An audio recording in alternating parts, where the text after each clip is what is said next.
L'eau, une question existentielle pour les villes méditerranéennes. Pression démographique, activité humaine et changement climatique exacerbent les défis liés à la gestion de l'eau dans les villes méditerranéennes.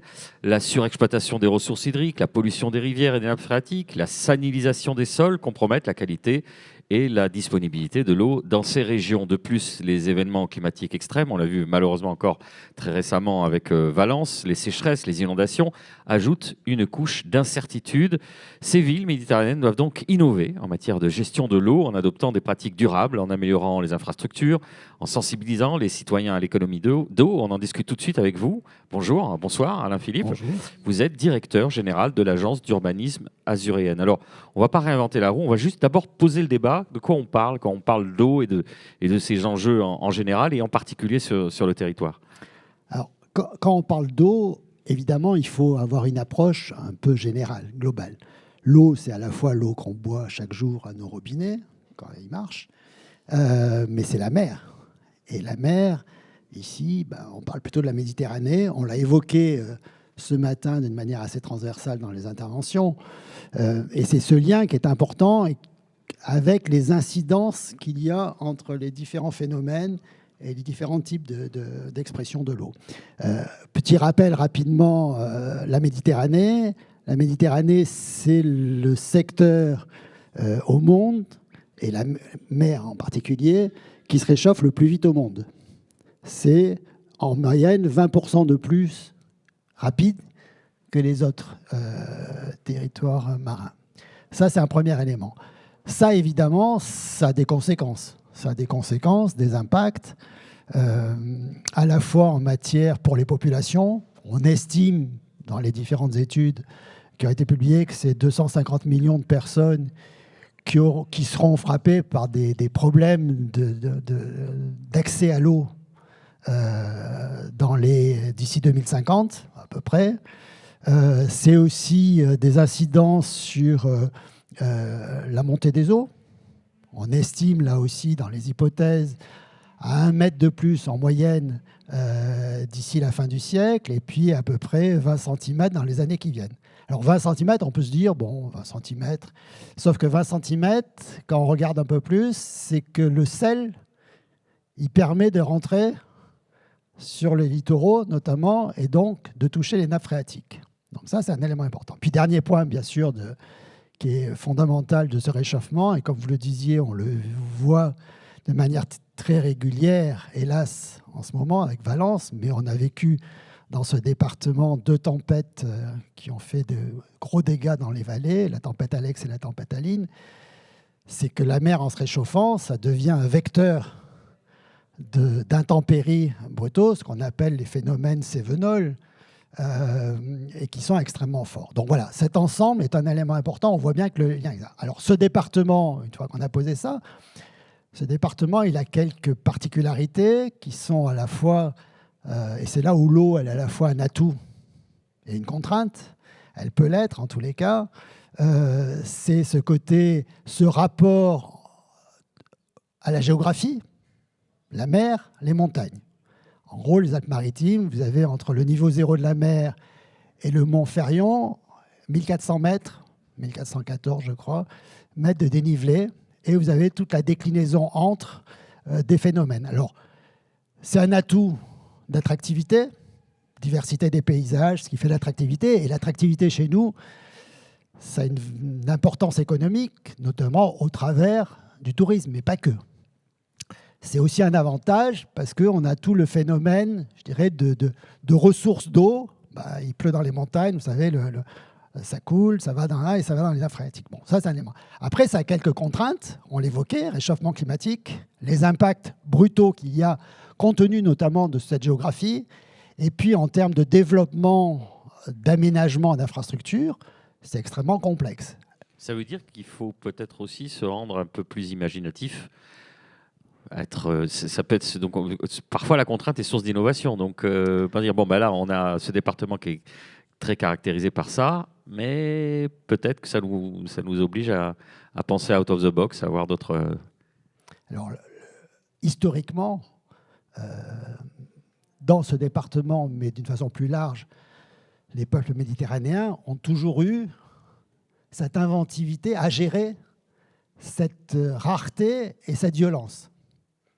Et donc, ça a généré, effectivement, d'abord, ça a incité à innover, ce que vous dites, et ça a généré des réponses extrêmement performantes au cours des âges qu'on a un petit peu oubliées. Ce matin a été évoqué des questions de beaucoup de villes, d'architecture méditerranéenne. On a oublié ces dispositifs Kenmars, et ces dispositifs en matière d'eau, on en trouve encore de nombreuses traces. C'est-à-dire que tout le système d'irrigation qui s'est développé et qui faisait fonctionner ce territoire et qui permettait de contrôler, effectivement, en fonction des débits d'eau, la vie et le développement, et notamment l'agriculture, a eu tendance à être gommé. On a quelques traces, il faut peut-être y revenir. Ça laisse la pensée. Là aussi, je fais le lien avec toutes les interventions extrêmement intéressantes qui se sont déroulées aujourd'hui. On voit bien qu'aujourd'hui, on est dans une situation où il faut réagir, il faut agir. Il faut anticiper, mais il ne faut pas qu'anticiper. On a une urgence, il faut répondre, et puis il faut se projeter dans l'avenir. Alors, on a beaucoup de choses aujourd'hui. On a des études, on a des ingénieurs, on a des architectes, on a les tiroirs pleins d'études, on en a beaucoup. Et donc, on peut se dire, mais bon, qu'est-ce qui manque ? Qu'est-ce qui manque ? Qu'est-ce qui nous manque ? Ce qui nous manque, là aussi, ça a été évoqué, c'est peut-être d'imaginer autrement les choses, faire le lien avec les fondements de ces territoires, l'histoire, les éléments, mais sans une vision passéiste, forcément. Et l'imaginaire, il a cet avantage de pouvoir faire un pas de côté. On se met un de côté, on sort de la situation et des réponses qu'on utilise habituellement, et on réfléchit sur quelles réponses on peut apporter. Alors concrètement, justement, vous avez réfléchi à plusieurs concepts. Dans quelle mesure vous êtes inspiré du passé et comment vous vous inscrivez dans le futur ? Alors, on a fait d'une façon globale, l'agence d'urbanisme azuréenne est une création voulue, notamment par les élus de ce territoire, dans lesquels participent l'État, les différents grands acteurs de ce territoire, l'État, les collectivités, dont la métropole et la ville de Nice, mais aussi l'université, mais aussi la Chambre de commerce et d'industrie, mais aussi la région, bon, etc. Ça montre l'importance de l'enjeu. L'enjeu est partagé aujourd'hui. Voilà, quand on arrive à mettre tout le monde autour de la table, c'est que la sensibilisation est quelque chose d'important. D'une part, ça montre qu'effectivement, il y a un partage de la situation et de la nécessité de faire. Et la structure agence permet, comme vous le dites, d'avoir tout le monde autour de la table et de poser à la fois les règles du jeu de ce qu'on va faire en amont et pas après, où souvent on a des cartons rouges qui arrivent des uns et des autres. Là, ça se met. Donc c'est un lieu de partage, de discussion et d'organisation et de prospective. Ça, c'est un élément. Alors, qu'est-ce qui a été fait ? De nombreuses choses ont été faites en anticipation. Je vais prendre 3 niveaux. Il y a un niveau régional, où par exemple, aujourd'hui, il y a une réflexion à laquelle l'agence est associée et développée sur l'évolution du trait de côte lié au changement climatique. Alors, c'est à l'échelle régionale, avec une déclinaison, bien sûr, au niveau de chaque département qui constitue la région. Donc ça, c'est des études qui permettent effectivement d'évaluer les impacts à 10, 15, 20, 30 ans, mais aussi d'anticiper sur les conséquences d'une part possibles, mais aussi sur les réponses qui peuvent être apportées. Ça, c'est le premier élément. Deuxième élément, c'est au niveau, par exemple, de la métropole, une réflexion qui est développée aujourd'hui sur une stratégie qui est mise en place, à laquelle, là aussi, l'agence travaille, sur ce qu'on appelle une stratégie métropolitaine ville perméable. C'est comment, effectivement, on peut passer d'un système, d'une organisation urbaine qui a généré beaucoup d'imperméabilisation des sols. Vous l'avez dit, dans la configuration, il doit y avoir beaucoup d'eau de ruissellement. On est sur une ville qui est imperméable. Donc là, c'est l'équation. Je prends quelques exemples. Terrible. C'est terrible. C'est terrible parce que ça bloque tous les dispositifs. Et si on veut répondre aujourd'hui d'abord au régime climatique méditerranéen, qui est souvent brutal, de façon habituelle et historiquement, mais renforcée aujourd'hui par l'évolution climatique, il faut mettre en œuvre l'ensemble des dispositifs que l'on peut avoir à notre disposition pour faire cette notion d'imperméabilisation ou de perméabilisation des sols est absolument essentielle. Donc ça permet effectivement, quand vous avez des pluies trop fortes, comment on gère ces pluies qui arrivent brutalement. C'est quoi concrètement une ville perméable? Ça passe par quoi? Une ville perméable, ça veut dire de faire en sorte que de plus en plus d'espace, on évite d'abord dans le premier temps d'imperméabiliser plus les sols qu'ils ne sont, mais surtout, en même temps, on désimperméabilise le maximum de sol. Alors ça va d'aménagement, de réflexion et d'aménagement globaux. Par exemple, l'exemple de l'établissement public d'aménagement de la Plaine du Var et de l'opération d'Interral, l'opération d'aménagement permet effectivement, dès l'amont des études, de prendre en compte ces notions et de développer l'aménagement avec des tas de dispositifs qui sont intégrés dès l'amont des réalisations, qui permettent effectivement de recueillir, non seulement de recueillir, mais que l'eau puisse effectivement s'évacuer dans les sols et absorber par les sols. Donc ça, c'est le deuxième élément, on y reviendra si vous le souhaitez. Et le troisième élément, c'est au niveau des grandes entités géographiques ou des communes, avec des démarches qui sont menées, qui participent de l'une ou l'autre des dispositifs que je viens d'évoquer, qui sont ce qu'on appelle aujourd'hui, qu'on met sous le terme de renaturation des espaces. Alors, dans la renaturation, il y a effectivement ces notions de perméabilité des sols, mais au-delà de travail sur la remise en état d'un dispositif qui permet effectivement, par exemple, de créer des zones humides ou de recréer des dispositifs de zones humides. Des choses qui étaient un peu marginalisées. On va reconquérir qui étaient complètement ou complètement gommées. Je vous prends par exemple des exemples de cours de rivières, de cours d'eau qu'on a complètement couverts sur des logiques techniques à une époque. Et on se rend compte qu'aujourd'hui, de enlever la gangue et de retraiter autour les éléments permet effectivement de répondre à des problèmes de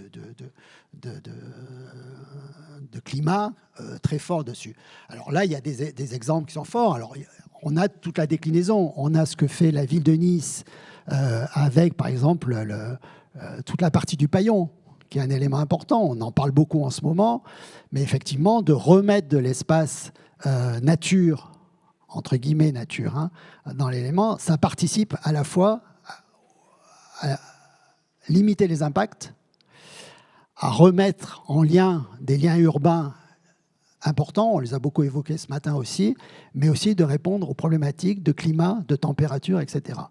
Nice, par exemple, a développé déjà 30 hectares dans un premier temps, développe aujourd'hui 70 hectares supplémentaires dans lesquels on retrouve les 20 hectares de prolongement de la promenade du Paillon qui est en cours, mais aussi 20 hectares de parc dans la plaine du Var qui se développe, que le PA est en train de développer.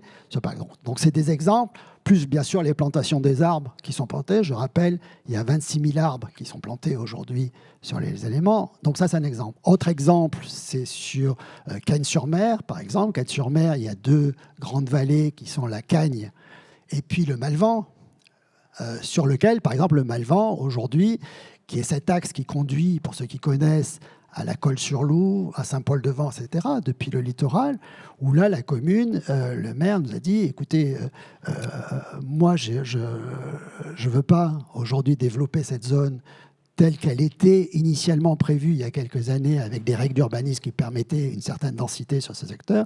Avant, je veux une réflexion pour me dire qu'est-ce qu'il fait. Et donc, il y a toute une stratégie qui est mise en place de renaturation de cet espace qui permet effectivement de répondre à toutes ces problématiques qu'on évoquait. Alors ça, c'est un idéal, mais quand on est dans des zones qui sont déjà urbanisées ou semi-urbanisées, qu'il faut désimperméabiliser, on sait que ça peut être des zones de danger particulier, comment on fait finalement pour intervenir, pas pour dire attention, là il y a le risque inondation qui est important, donc il faut qu'on agisse. C'est délicat. Vous parlez des zones déjà urbanisées. Sur le littoral, chez nous, c'est assez souvent le cas. Simplement, il faut d'abord, à l'origine, il faut une volonté collective et politique forte qui impose les choses. Et puis ensuite, c'est un travail à la fois de maturation d'un projet de dispositif qui ne peut se faire que sur la base d'une concertation large, d'associations larges avec les différents acteurs ou habitants d'ailleurs, pour les parties qui se fait, sur des dispositifs qui sont faits. Et en plus, une intervention lourde après qui est faite sur, d'une part, une révision des règles d'urbanisme qui permettent effectivement de limiter, voire de supprimer des constructibilités initialement prévues sur des secteurs pour les zones qui ne sont pas encore bâties, pour partie quand elles s'adaptent, et puis tout un système d'aménagement qui sont... Je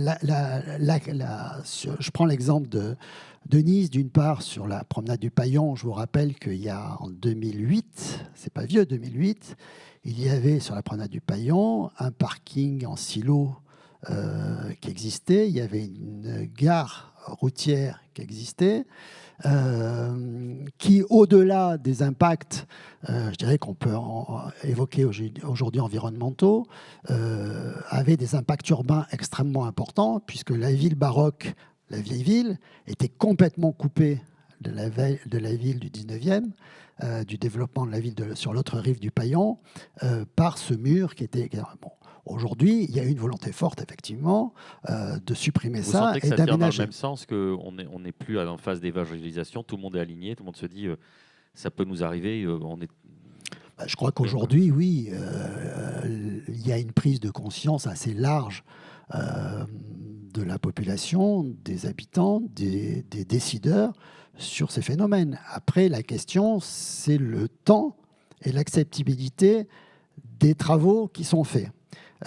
Et la durée des travaux. C'est-à-dire que développer des zones, c'est revenir de la même façon au débat sur l'animation des villes.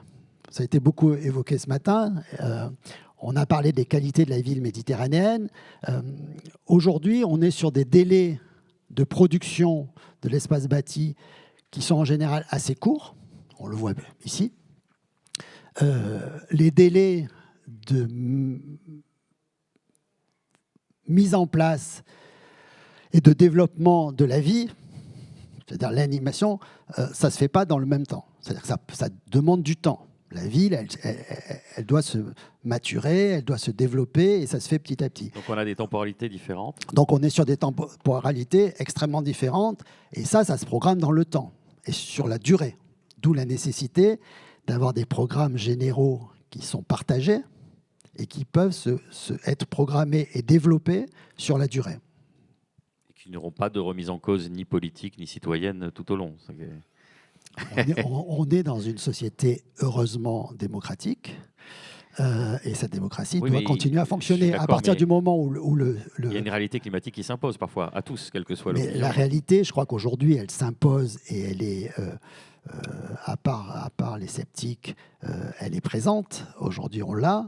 Tout le monde ne peut on ne peut pas la nier. Quand on voit ce qui se passe à Valence, par exemple, mais ce qu'on a vu chez nous dans les vallées de la Roya ou de la Vésubie, ou de la Tinée, on voit bien les impacts et les impacts brutaux qui sont faits. Quand on voit ce qui s'est passé dernièrement à Cannes, par exemple, Cannes, il y a eu un orage, etc., et presque les voitures, elles partaient. Donc, tout le monde peut constater effectivement que les effets sont là, et donc il faut agir, oui, bien sûr. Alors, qu'est-ce qui peut bloquer à terme, justement, dans cette gestion de l'eau face à ces défis? C'est une histoire de financement, une histoire de manquer de temps, une histoire de... C'est une histoire d'abord de priorisation des choses. Qui dit priorisation, c'est bien sûr une priorisation dans les décisions, dans les travaux, mais aussi dans les budgets. Ça, c'est un élément important, mais ce n'est pas l'essentiel. Je crois que l'élément qui doit accompagner, c'est aussi les usages. C'est-à-dire que nos usages et nos réactions par rapport aux dispositions doivent aussi évoluer. C'est-à-dire qu'on doit intégrer effectivement ces phénomènes de risque, ces phénomènes d'incertitude, d'adaptation, ça a été évoqué aussi ce matin, on doit les avoir. Et donc, c'est des modes de fonctionnement et du coup, des modes de gouvernance et de gestion différentes qu'il faut mettre en place, qui sont en train de se mettre en place actuellement, mais qui sont indispensables. Sinon, quoi qu'on fasse en termes d'aménagement ou de développement, ça ne marchera pas. Pour terminer, je voudrais revenir sur un terme que j'ai évoqué lors de l'intro, qui s'appelait la salinisation des sols. En quoi c'est un enjeu majeur pour la qualité de l'eau? C'est un enjeu majeur. Nos nappes phréatiques sont en grosse partie, je parle de la ville de Nice, mais pas que, une grosse partie de la partie sud de la métropole sont alimentées par des nappes phréatiques qui sont là dans la plaine du Var. Donc avec des périmètres de protection, etc. Je rappelle là aussi que la plaine du Var, historiquement une plaine qui était une plaine agricole, avec du maraîchage essentiellement, ça fait longtemps qu'elle n'est plus une plaine de maraîchage. C'était des dépôts de voitures, c'était des... Enfin, en 2008, c'était ça. En 2008, la situation de la plaine du Var, alors vous avez encore quelques poches agricoles qui existaient, mais vous avez essentiellement de l'artisanat industriel, ce qu'on appelait les boîtes à chaussures, plus des dépôts de voitures, des casses, des choses comme ça. Et en 2008, les échanges fonciers, les ventes de fonciers dans la plaine du Var sur Nice, sur des zones non constructibles, agricoles, non desservies, se négociaient à 800 € le mètre carré. Donc tout le monde, tous les propriétaires fonciers de la plaine du Var, imaginaient à l'époque être assis sur des tas d'or avec la perspective de dire on va urbaniser comme la ville de Nice. Bon. D'où la création de l'opération internationale qui a permis de calmer les choses et de remettre les règles un petit peu d'aplomb par rapport aux objectifs qui étaient fixés, effectivement, de préserver, de remettre, etc., les choses dans l'ordre. Donc ça a été fait, mais ça permet effectivement de mettre en place ces dispositifs qu'on évoquait, qui déjà anticipaient sur des évolutions. Alors on n'avait pas encore, effectivement, ces indicateurs comme on a aujourd'hui sur les changements climatiques et les impacts qu'on a vécus. Mais ça permettait déjà d'évoquer ces éléments-là. Voilà. Merci beaucoup, Alain Philippe. On va prendre... Est-ce qu'il y a des questions dans la salle? On va prendre quelques questions. Profiter de sa présence. Pas de questions? Madame, on passe le micro. Oui, bonjour, merci beaucoup. Isabelle Lajeunesse, coordinatrice de la chaire L'eau dans les territoires des Alpes-Maritimes. Vous évoquiez une gouvernance qui est en train de changer par rapport à l'eau dans les villes. Est-ce que vous pourriez nous en dire un petit peu plus? Vous aviez attisé ma curiosité. Non, mais quand je dis gouvernance, alors, d'abord, il y a des structures. Il y a des structures qui sont mises en place. Vous avez des structures qui sont, je dirais, inter-établissements publics de coopération qui correspondent aux grands bassins de fonctionnement de l'eau. Le SMIAG est un exemple, effectivement, qui permet de gérer de manière transversale métropole et territoires autres qui sont concernés par les ressources d'eau et la gestion à la fois des fleuves, des rivières, mais aussi de la ressource d'eau, qui permet de gérer, effectivement, collectivement et de façon transversale ces éléments-là. C'est un élément qui est extrêmement fort, qui est mis en place. Ensuite, au niveau des collectivités et notamment des établissements publics de coopération intercommunale, et pour la métropole en l'occurrence, la gestion de l'eau et la distribution de l'eau, qui avant 2008 était confiée à des sociétés privées, a été reprise en régie par la métropole, avec la régie Eau d'Azur, de façon à avoir un contrôle beaucoup plus strict par la collectivité, par le public, non seulement du traitement de l'eau, mais aussi des conditions de distribution de l'eau. Je rappelle qu'au niveau national, les pertes en ligne sur les réseaux d'eau potable, c'est 20%. Je ne sais pas si vous vous rendez compte ce que ça représente au niveau national de perdre 20% d'eau par an. c'est de mémoire, j'ai peur de dire des bêtises, mais c'est à peu 18 millions de mètres cubes d'eau, c'est à peu près ça, qui se perdent par an. Chez nous, on doit être aux alentours de 15%. Avec les dispositifs. La régie permet effectivement d'avoir un meilleur contrôle et d'intervenir sur des financements publics, avec des aides notamment de l'État et des aides européennes, sur la remise en normes de ces réseaux. Et ensuite, sur le prix de l'eau. C'est-à-dire que la question aujourd'hui, c'est comment le public peut continuer à accéder à cette eau potable avec, effectivement, sur des prix qui sont encore abordables. Ça, c'est essentiel. Et ça, il n'y a que la régie de l'eau qui permet de le faire. Et enfin, ça a été évoqué ce matin, ça, c'est l'eau potable. On se rend compte aujourd'hui, il y a une évolution réglementaire au niveau national qui se met en place sur l'utilisation de ce qu'on appelle l'eau grise. C'est l'eau qui a déjà été utilisée, qui est récupérée, qui est traitée en station d'épuration. Et on a parlé de la station Aliotis, qui est une des stations un peu plus à la pointe au niveau européen aujourd'hui et qui est en travaux. Ça permet effectivement d'utiliser ces eaux grises sur l'arrosage, par exemple, des espaces publics, y compris de réintégrer dans les villes, et là on rejoint les villes méditerranéennes, où la présence de l'eau, elle est essentielle. Vous connaissez tous les villages où il y a les fontaines qui coulent, etc. Bon, depuis quelques années, avec les raréfactions d'eau, et je rappelle qu'en 2022, il y a 700 communes en France qui ont eu des restrictions d'eau de manière très forte. L'utilisation de grise permet de remettre en service un certain nombre d'éléments comme ça, qui du coup participent aussi au rafraîchissement de l'air, etc. Donc c'est un ensemble qui est mis en place. Voilà. Je ne sais pas si j'ai répondu parfaitement à votre question, mais ça vous donne quelques éléments. Oui, madame, on va vous passer le micro. Ce sera la dernière question. Bonjour, merci beaucoup. Vous parlez justement des fontaines et il paraît que maintenant, les villes doivent mettre à disposition un point d'eau libre, de ce que j'ai vu. Est-ce que vous confirmez ou pas? Pardon. Les villes doivent mettre à disposition un point d'eau libre. C'est ce que j'ai lu. Franchement, je ne sais pas répondre à votre question. Confirmerait? Probablement, peut-être, mais Oui. je n'ai pas la réponse. Désolé. Madame. Attendez, on va vous passer le micro, madame. Laurent Jacquier, qui est la directrice des études de l'agence d'urbanisme.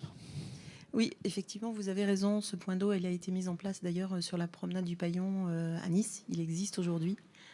Effectivement, ça permet aux gens d'avoir un accès, notamment pendant les conditions estivales ici, qui sont parfois relativement chaudes, d'avoir un accès direct à une eau de boisson.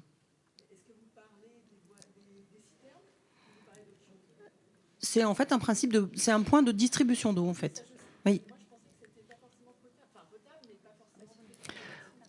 Pas forcément, pardon.